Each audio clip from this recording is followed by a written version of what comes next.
ఈ సృష్టి అంతా గూడా భగవంతుడి యొక్క ఆధీనంలో నడుస్తుంది. అవును. కాబట్టి ఏ టైంకి ఎవరిని పుట్టించాలి?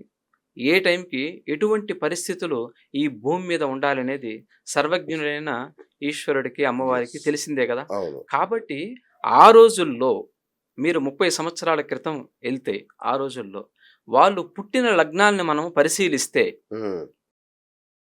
చాలా వరకు, చాలా వరకు సప్తమ స్థానాల్లో ఇబ్బందులు లేకుండా పుట్టిన లగ్నాల్లోనే ఉన్నారు. హ్మ్. కాబట్టి వాళ్ళ మీద గ్రహస్థితి 100% పనిచేస్తుంది. ఓకే.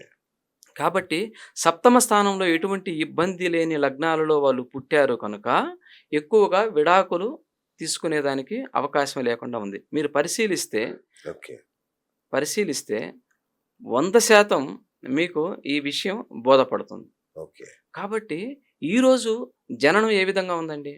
సెకనుకొకరు పుడుతున్నారు. అవును. 24 గంటలు పుడుతున్నారు. ఇప్పుడు జనాభా ఎంతున్నారు? 146,00,00,000 చిల్లరున్నారు. అవును. కాబట్టి ప్రతిరోజు మనకి అన్ని మంచి ముహూర్తాలుండవు. అవును. అంతే గదా! 24 గంటల్లో కొన్ని లగ్నాలు మాత్రమే మంచిగా ఉంటుంది. అవును. కొన్ని లగ్నాలకు మాత్రమే సప్తమ స్థానాలు ఎటువంటి ఇబ్బంది లేకుండా భార్యా స్థానాలు, భర్త స్థానాలు ఎటువంటి ఇబ్బందులు లేకుండా ఉంటున్నవి. ఆ లగ్నాల్లో పుట్టిన వాళ్ళకు మాత్రమే ఇప్పుడు విడాకులు అవ్వకుండా ఉంటుంది.